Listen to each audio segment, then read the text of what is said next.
ஒட்டுமொத்த தலைநகரையும் கையில் எடுத்த ராணுவம். பாகிஸ்தானில் ஓவர் நைட்டில் எல்லாம் மாறிடுச்சு. பதற்றம்.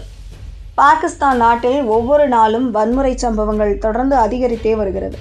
இதற்கிடையே அந்நாட்டு தலைநகரில் பாதுகாப்பை உறுதி செய்யும் வகையில் நேரடியாக இராணுவத்தை களமிறக்க பாகிஸ்தான் முடிவு செய்துள்ளது.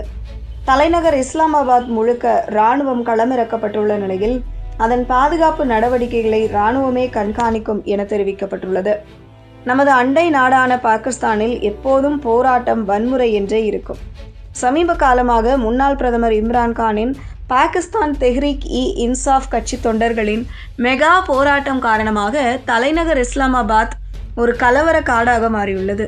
நிலைமை நாளுக்கு நாள் மோசமடைந்து வருகிறது. வன்முறை போராட்டங்கள், போலீஸ் மோதல்கள், இணையம் மற்றும் மொபைல் சேவைகள் முற்றிலும் முடக்கம் என அந்நாட்டு சூழல் அசுர வேகத்தில் மோசமடைந்து வருகிறது.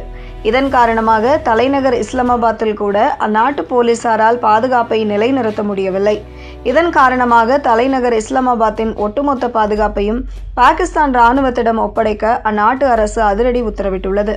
தலைநகர் இஸ்லாமாபாத் மற்றும் இராணுவ தலைமையகம் அமைந்துள்ள ராவல்பிண்டி ஆகிய பகுதிகள் இம்ரான்கானின் பிடிஐ தொண்டர்களுக்கும் பாதுகாப்பு படைகளுக்கும் இடையே மோதல் போக்கு தொடர்கிறது.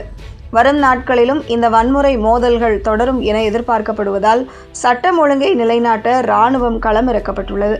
பாகிஸ்தான் அரசு இந்த அதிரடி முடிவை எடுக்க வரும் மாதங்களில் அங்கு நடக்கும் சர்வதேச நிகழ்வுகள் தான் காரணம்.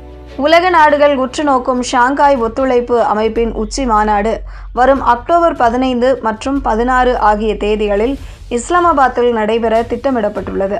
உலக நாடுகளின் தலைவர்கள் பங்கேற்கும் இந்த மாநாட்டின் போது இம்ரான்கான் ஆதரவாளர்கள் அசம்பாவித செயல்களை செய்தால் அது பாகிஸ்தானுக்கு உலக அரங்கில் ஆகப்பெரும் அவமானத்தை தேடித்தரும்.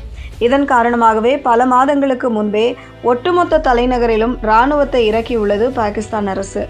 இராணுவத்தை வைத்து போராட்டக்காரர்களை ஒடுக்க அந்நாட்டு அரசு ஸ்கெட்ச் போட்டுள்ளது. இந்த உச்சி மாநாட்டில் பங்கேற்பதற்காக இந்தியாவின் வெளியுறவுத்துறை அமைச்சர் எஸ். ஜெய்சங்கர் இஸ்லாமாபாத் செல்லவிருப்பது குறிப்பிடத்தக்கது. பல ஆண்டுகளுக்கு பிறகு இந்திய வெளியுறவு அமைச்சர் ஒருவர் பாகிஸ்தானுக்கு அரசுமுறை பயணம் மேற்கொள்வது இதுவே முதல் முறையாகும். துப்பாக்கிச் சூடுகளும் கண்ணீர் புகை குண்டுகளும் வெடித்து சிதறும் ஒரு பதற்றமான நகருக்கு ஜெய்சங்கர் உட்பட உலக தலைவர்கள் செல்கிறார்கள். இதனால் உச்சபட்ச பாதுகாப்பை கொடுக்க வேண்டியது பாகிஸ்தானின் கடமையாக மாறியுள்ளது.